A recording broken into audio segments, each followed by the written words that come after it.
anos 80 e 90, revolucionou, sob a direção do professor Matoso, o estudo da nobreza medieval portuguesa. O professor José Pizarro dedicou-se, na divisão de trabalho, digamos assim, nesse grupo, dedicou-se ao período de Gondini. Da nobreza, de alguma forma, saltou para o estudo do próprio poder régio, que levou a escrever desde logo a biografia de Gondini, e aparece-nos, nos últimos anos, a refletir também sobre um período mais recuado, alguns entre os séculos XI e XII, sobretudo, à volta da formação de Portugal, que é muito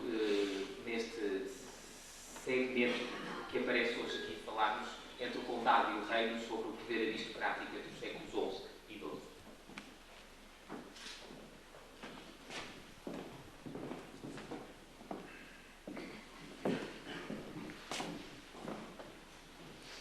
Bom dia a todos. Começo também, necessariamente, por repetir o que outros colegas fizeram antes e faço com gosto, agradecendo o convite para participar neste congresso, na pessoa do meu querido amigo e colega professor Luís Carlos Amaral, aproveitando para saudar a iniciativa do Cabido e do Bispo da Diocese do Porto pela comemoração desta data tão importante. Eu, que sou um tripeiro de Gema, nasci muito perto aqui na Ordem da Trindade, e, portanto, sinto-me particularmente contente por ver a comemoração no fundo da minha Diocese e saudar também a presença de tantos alunos, o que é sempre extremamente gratificante para nós. Como é óbvio, os temas que a organização deste congresso encomendou, digamos assim, a cada um dos conferencistas, são temas que, à partida, acabam por estar um pouco minados, digamos assim, e minados pela simples razão de serem temas muito trabalhados já pela historiografia ao longo do tempo, de se centrarem numa cronologia onde, infelizmente, não abundam os documentos de si conhecidos e raramente aparecem documentos novos, digamos assim, o que obriga aos investigadores deste período a um continuado exercício de imaginação, de tentar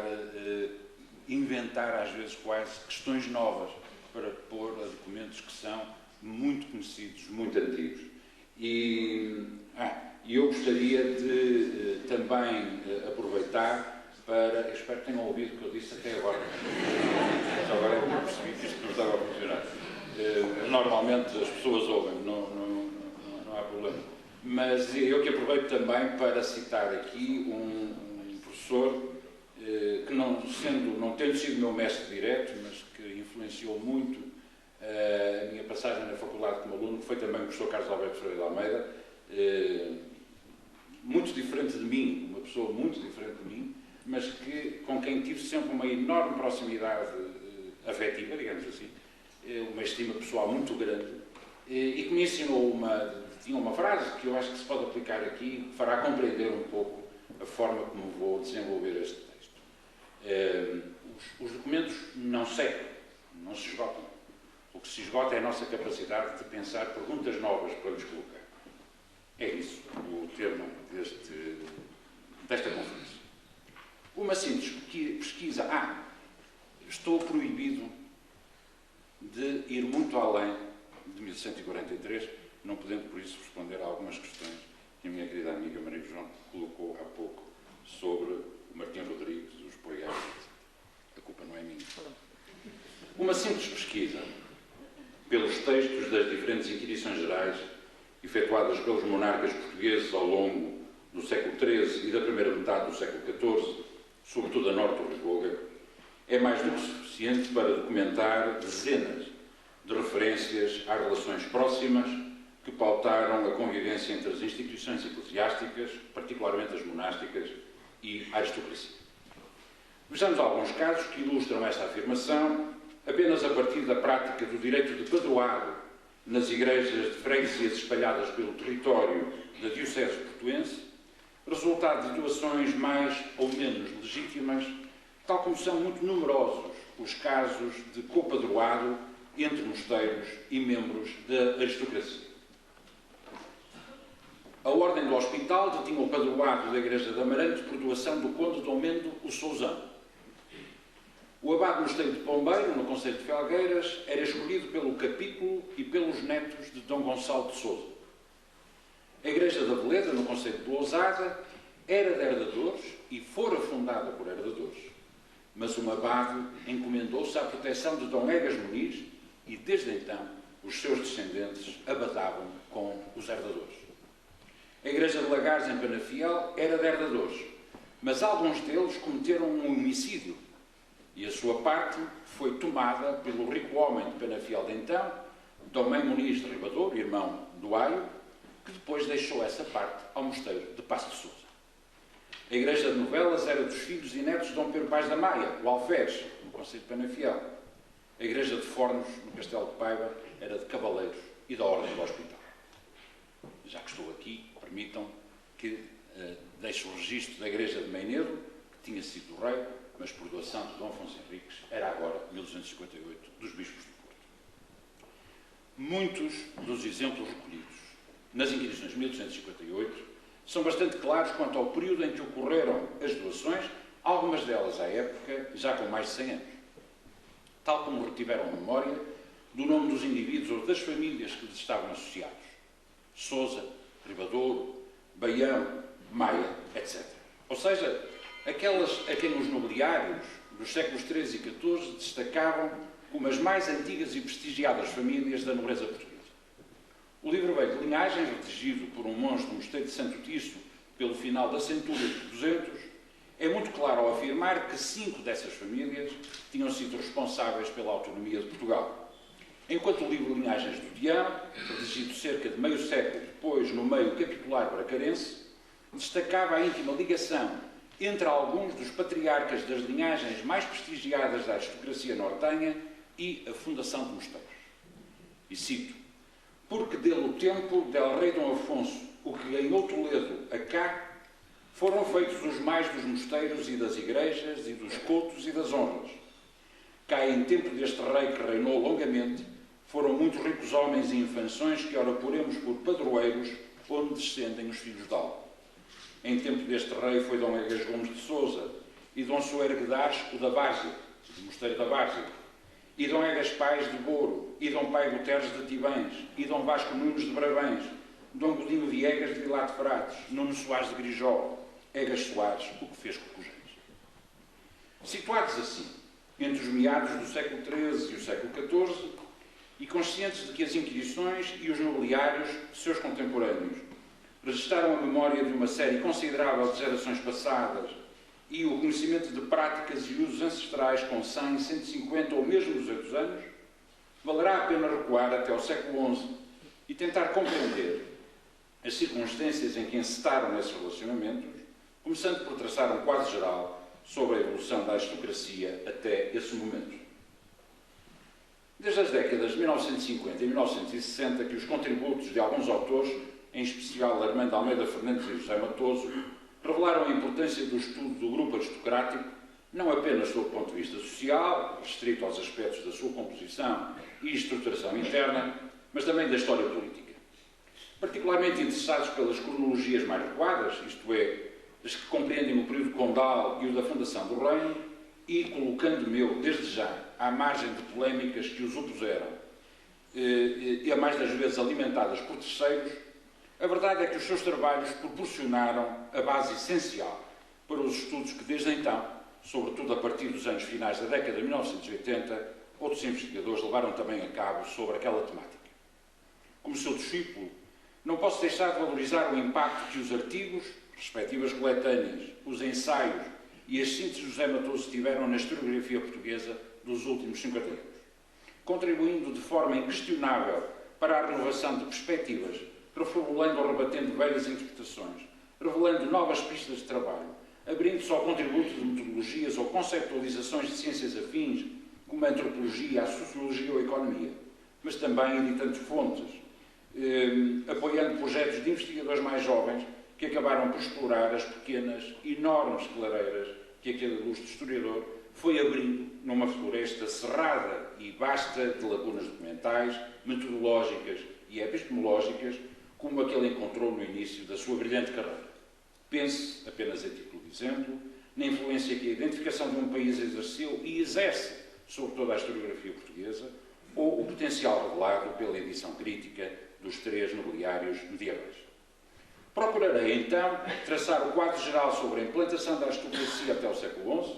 desde já resguardado pelo pequeno preâmbulo anterior, uma vez que, como compreenderão, não poderei trazer de original, ou nada poderei trazer de original nesta perspectiva, depois das sínteses produzidas pelo meu mestre e por outros autores posteriores. Eu mesmo, de facto, já tive a oportunidade de fazer essa análise para um arco cronológico mais vasto, prolongando até meados do século XIV.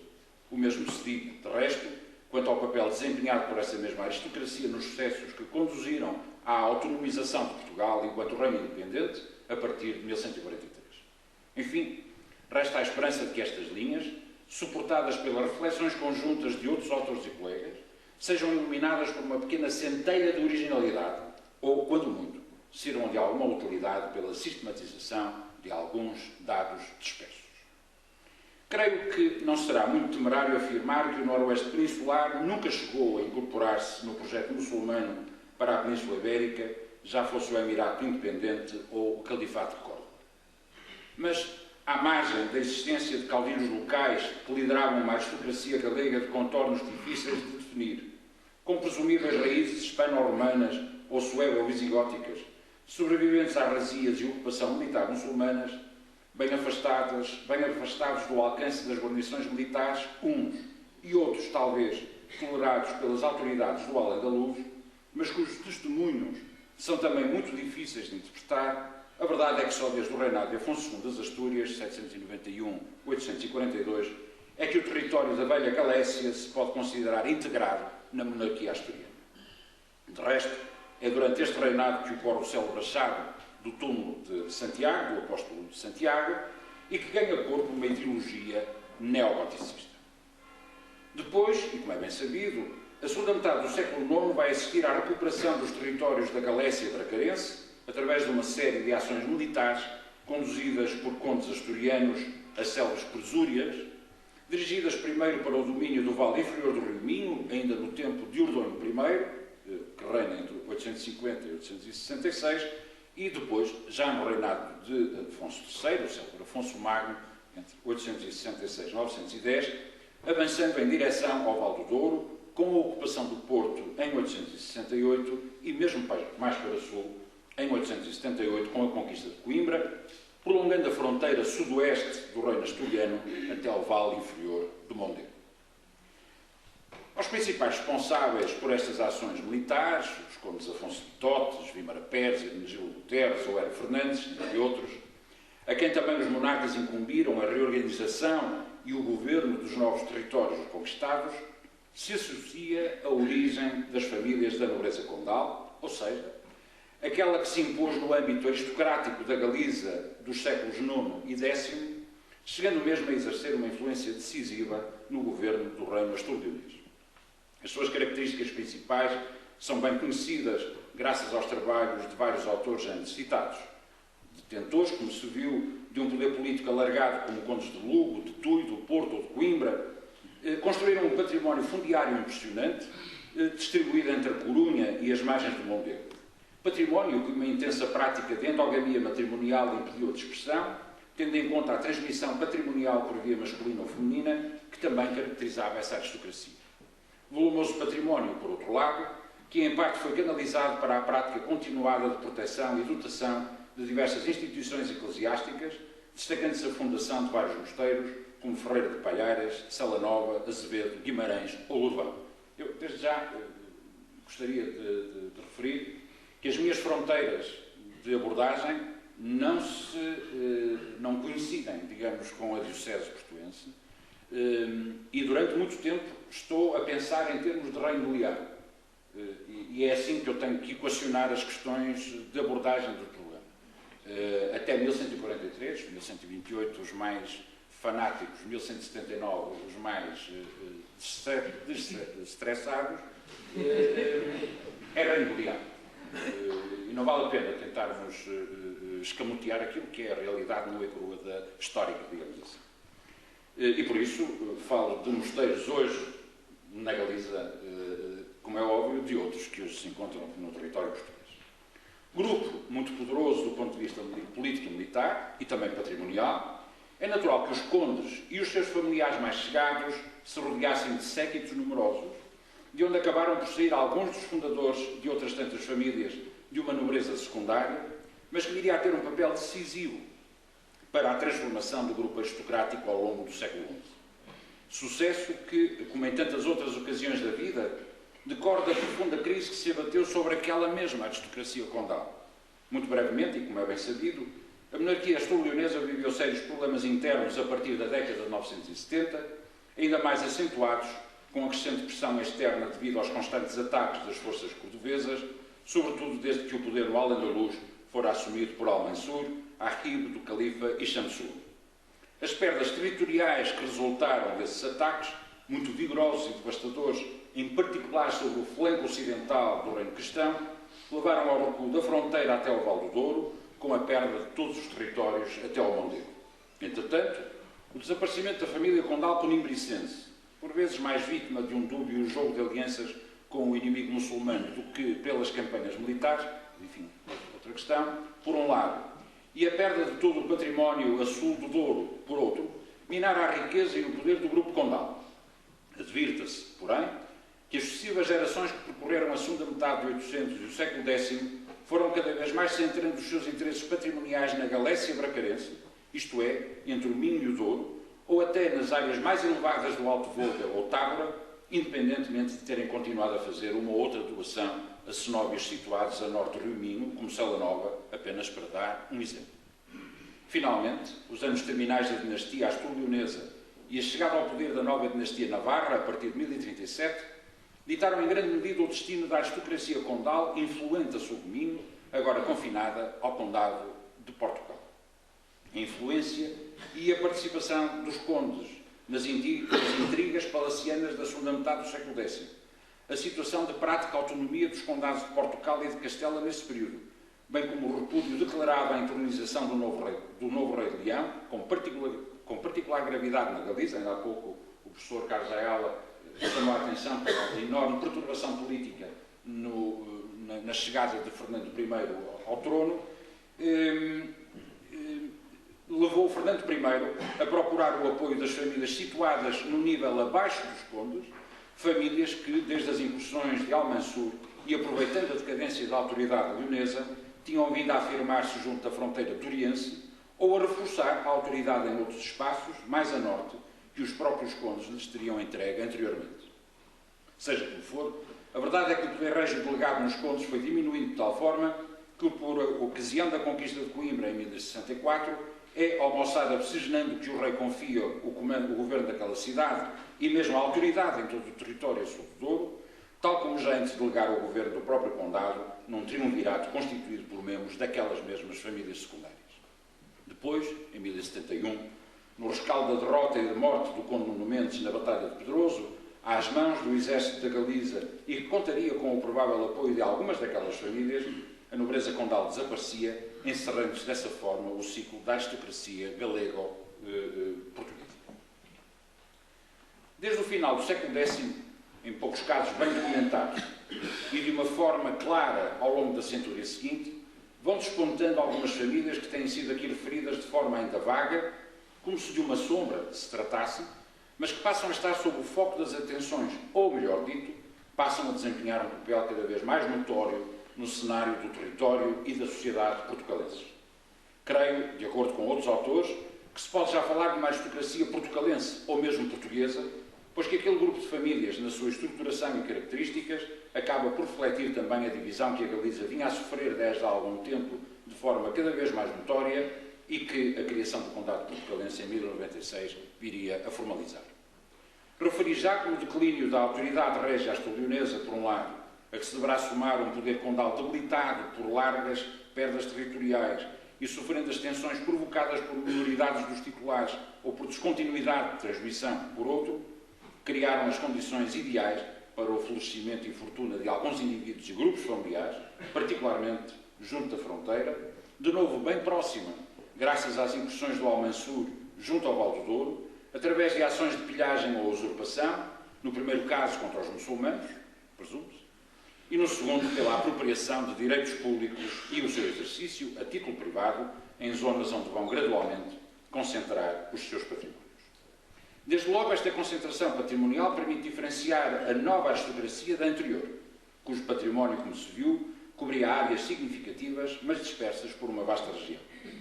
Dominavam, por isso, melhor os seus bens, controlando de perto as populações através de uma presença continuada, exercendo atividades judiciais, respaldados pela força de um poder militar que lhes permitira levar por diante as campanhas de ataque e pilhagens na fronteira. As questões em torno das suas origens, por outro lado, continuarão, por certo, a atrair os especialistas, muito embora a documentação habitualmente utilizada não permita ir muito mais além do que se sabe ou presume. Membros dos séquitos condais, alguns mesmo parentes secundários ou colaterais dos condes,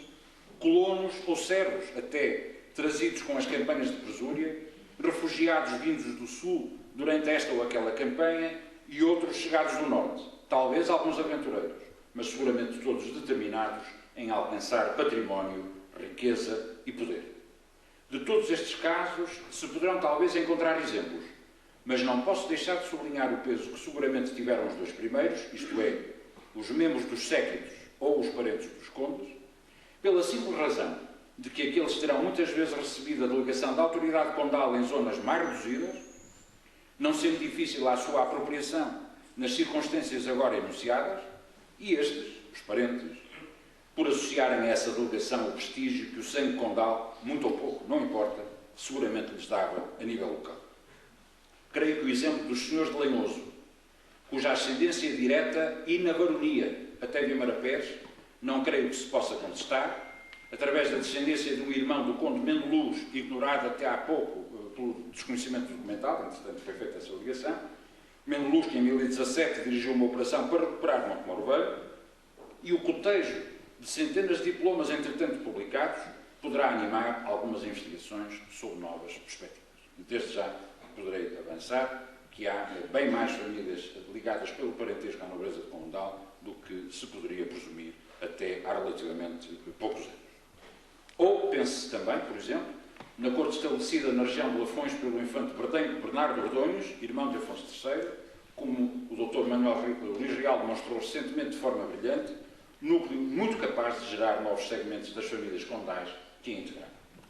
A verdade é que foi para estas famílias de infanções que Fernando I de Leão e Castela canalizou a sua confiança, em detrimento dos condes, como se disse, através da delegação de poderes a nível regional, ou mesmo condal em alguns momentos, acelerando assim o processo de afirmação daquelas famílias, dentre as quais se foram destacando algumas, precisamente aquelas que, a quando da criação do condado portucalense, tinham já um peso militar e político significativo nesse território, suficiente para, pelo menos, não serem ignoradas.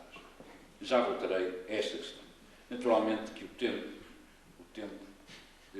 vai sempre avançando e eu era capaz de ir avançando também, uma vez que, enfim, a maior parte dos presentes conhece a obra do professor Matoso, conhece a sua caracterização dessas famílias de infanções, dos Sousas, dos Baiões, e, portanto, não vos iria amassar mais ainda com repetindo aquilo que outro ou outros até muito melhor do que eu já o fizeram. Eu só vou, até porque quero chegar à questão da relação das famílias com as instituições monásticas, é essa, digamos assim, uma boa parte da encomenda que me traz aqui. Gostaria apenas de sublinhar muito rapidamente a questão da implantação das famílias. Onde é que estas famílias, as principais, se vão implantar? Sousa, Maia, Baião e Rabadouro, depois das páginas que passei à frente, são assim as principais estirpes da aristocracia no momento da criação do Condado portucalense, e é indiscutível que exerciam um domínio considerável entre o Ave e o Douro, até aos contrafortes do Marão. Os Sousas seriam originários das terras de Basto, deslocando-se depois pelo Vale Médio do Tâmega para ocuparem as terras mais férteis do Val do Sousa, de onde viriam a tomar o nome. As inquirições efetuadas no século XIII são claras quanto ao predomínio dos membros da família nas terras de Basto, Santa Cruz de Ribatâmega, Felgueiras, Lousada ou Ilha de Sousa. A família da Maia dominava claramente a terra do mesmo nome, alongando a sua influência desde o Ave até ao Douro, numa mancha que se prolongava depois por Gondomar ou Refóis de Ribadavia para zonas mais interiores, junto à bacia do Rio Ferreira, ou mesmo para Gaia, passando o rio. Quanto aos Baião e o Ribadouro, muito provavelmente com origens comuns, essa era já uma suspeita antiga, quer do Dr. Almeida Fernandes, nunca foi concretamente contestada pelo Dr. Matoso, mas enfim, faltava ali alguns elementos. Eu creio que essa questão poderá ser ultrapassada. Dizia eu, com eventual origem comum, alargaram os seus domínios entre os cursos do Rio Sousa e do Rio Tâmega, pelas terras de Penafiel de Sousa e de Bem-Viver, e em direção ao Marão, ocupando as terras de Gestaçô e de Baião. A forma avassaladora como os membros destas famílias controlaram o governo das diferentes terras do condado não deixa margem para dúvidas quanto ao seu poder. Entrando já no século XII, assiste-se a uma realidade mais diversificada, sobretudo pela afirmação de novas famílias, ainda concentradas, embora grosso modo, no mesmo território entre o Minho e o Douro. Todavia, não se pode deixar de sublinhar o crescente processo de senhorialização das terras de Gaia e de Santa Maria,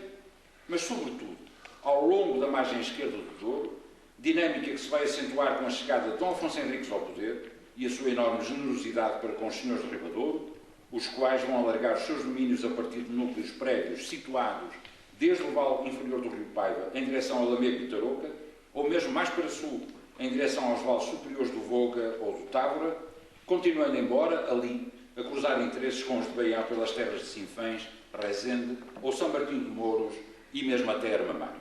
As numerosas cartas de povoamento concedidas pelos irmãos Egas Muniz e Mendo Muniz de Ribadouro, com as respectivas mulheres, a diversos lugares daqueles julgados, nas décadas de 1120 e de 1130, é uma das provas inquestionável desse processo de senhorialização. Convirá referir que algumas daquelas novas famílias não são mais do que o efeito de vários fenómenos ou circunstâncias. Desde a forte segmentação dos troncos principais na passagem do século XI para o XII, particularmente espetacular nos de Baião e nos de Ribadouro, a família de Baião origina 17 famílias com apelidos diferentes, mas eles no fundo são Baião, na origem.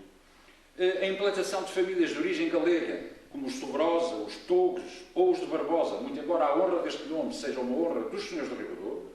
e um pouco mais tarde os Lima, ou ainda, como era de prever, a afirmação de linhagens com implantação mais localizada, como por exemplo os de Porto Carreiro. A segunda metade do século XII, de resto, vai assistir ao despontar de novas famílias, algumas depois com grande notoriedade, como por exemplo os de Riba de Vizela, mas já muito afastados da cronologia que aqui nos convoca. Como é natural, finalmente, entre o Ave e o Minho foram surgindo e desenvolvendo-se outras famílias de invenções, desde meados ou finais do século XI, mas nenhuma atingiu o poder e a expressão patrimonial das que foram referidas, destacando-se acima da média os senhores de Leimoso, os Silvas ou os Godões. Os Braganções, finalmente, ombreavam sem qualquer dúvida com as outras grandes, mas num território muito afastado da Diocese Portuense e, portanto, não posso, obviamente, referir nele. Só chama a atenção para um pormenor que, normalmente, os historiadores ou não aceitam como verídico, ou, enfim, não entendem importante, é o facto de o segundo senhor de Bragança, ou Fernão Mendes de Bragança I, ser o segundo marido de uma das bastardas de Afonso VI de Leão, a Infanta Elvira. É o segundo marido dela. É muito claro nos livros de linhagens e a sua descendência é muito bem conhecida. E isso coloca os senhores de Bragança como primos, co-irmãos de Afonso VII e de Afonso Henriques. Isso normalmente não é tido na devida consideração. Não é por acaso que eles são os segundos sempre a ser referidos depois dos Sousa. Podem pensar que é uma anomalia do autor dos livros de linhagens, mas aqui não há coincidências. Famílias e mosteiros. Estou quase, Sr. Presidente, tratando que o Presidente pode ser que me dê mais uma vez. Uma das características mais interessantes destas famílias é a sua íntima ligação com uma densa rede de comunidades monásticas, que é também uma nota muito própria da paisagem daquele norte senhorial, uma realidade senhorial que na verdade era laica, mas também eclesiástica. De resto, o exercício do direito padroado que invoquei no início deste texto, e aproveito para recordar que em 1258 esse direito era detido em pleno, ou de forma partilhada por membros da aristocracia em cerca de 70% das igrejas paroquiais da Diocese do Porto. 70% das igrejas são ou apenas da nobreza, na questão da apresentação de pacto, ou partilhado pela nobreza e outros, foi em muitos casos o resultado da mutação de igrejas próprias em igrejas paroquiais. Ontem aqui referiram-se alguns desses fenómenos que vão ter consequências depois aqui, neste exercício de direitos, na conversão de pequenos eritérios ou mosteiros, também de fundação aristocrática, em outras tantas igrejas paroquiais, consequência, num caso como no outro, das profundas transformações que marcaram a evolução da Igreja desde meados do século XI, tanto a nível das regras monásticas, da liturgia ou da organização eclesial, tema que aqui foi abundantemente tratado.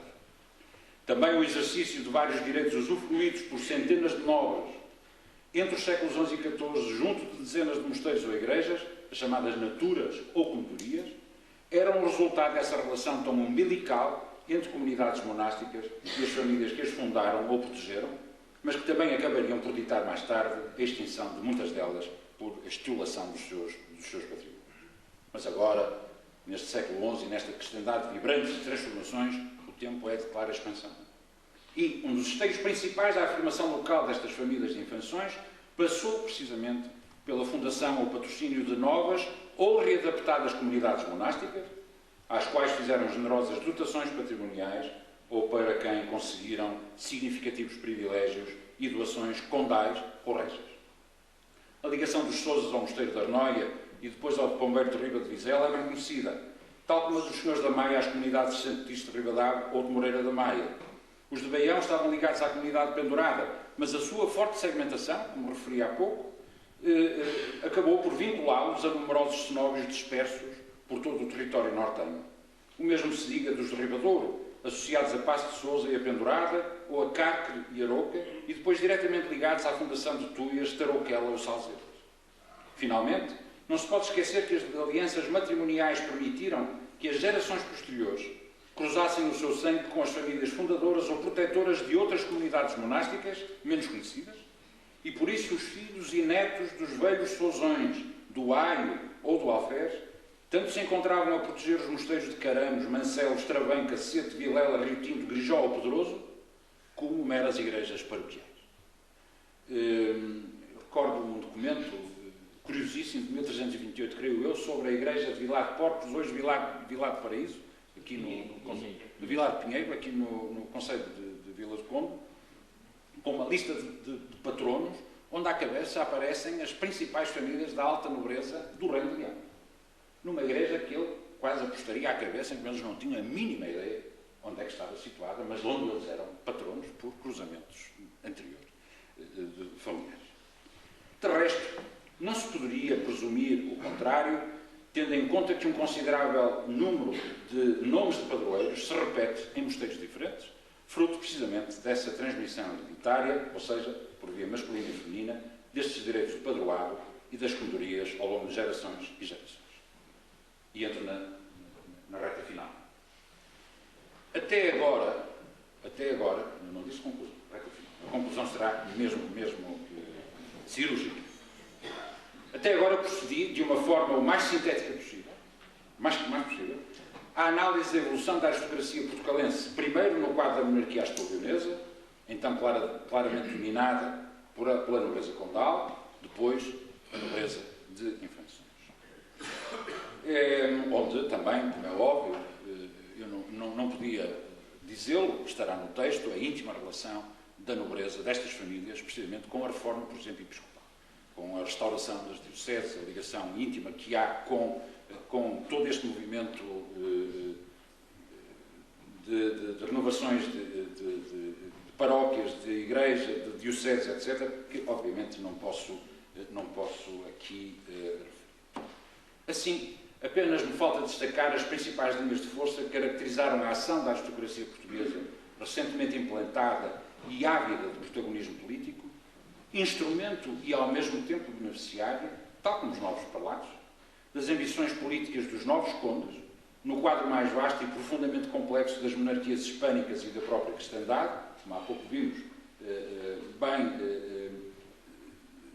explicado pelo professor Carlos Ayala, na viragem do século XI para o século XII. O tema, como é evidente, é muito vasto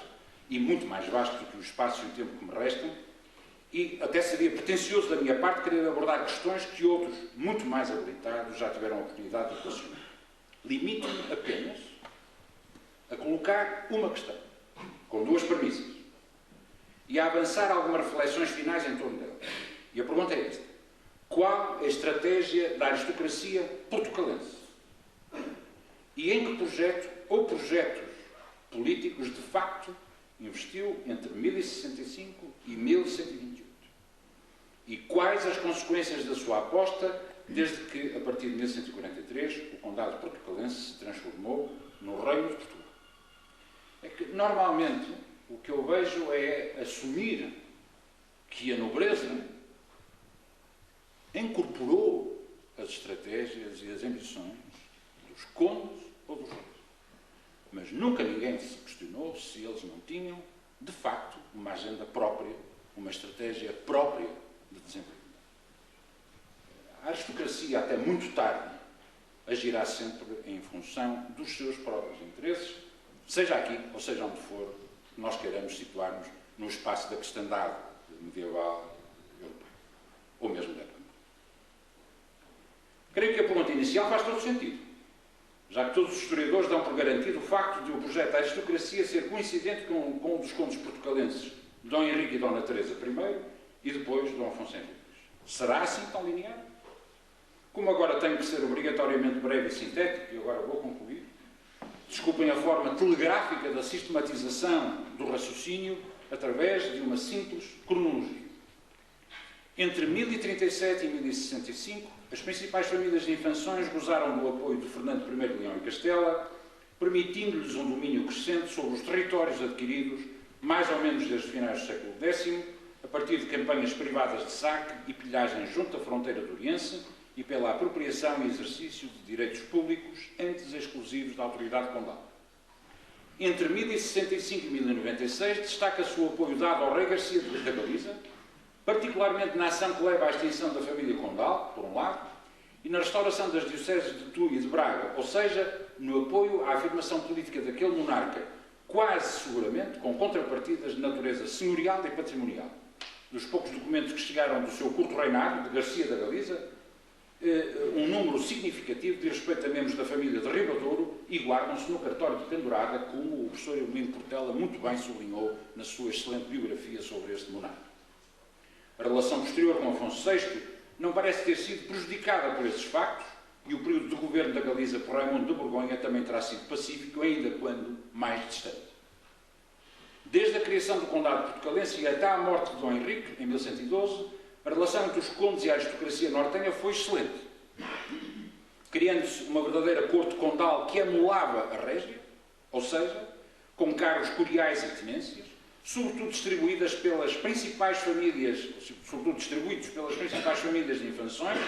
desde então alcandurados a ricos homens. 56% dos indivíduos que exerceram os cargos de mordomo e de alferes eram Sousa, Maia, Baião e Ribadouro, ou famílias segmentadas, Paiva, Azevedo, Veio, acontecendo o mesmo com 57% dos tenentes entre 1086 e 1128.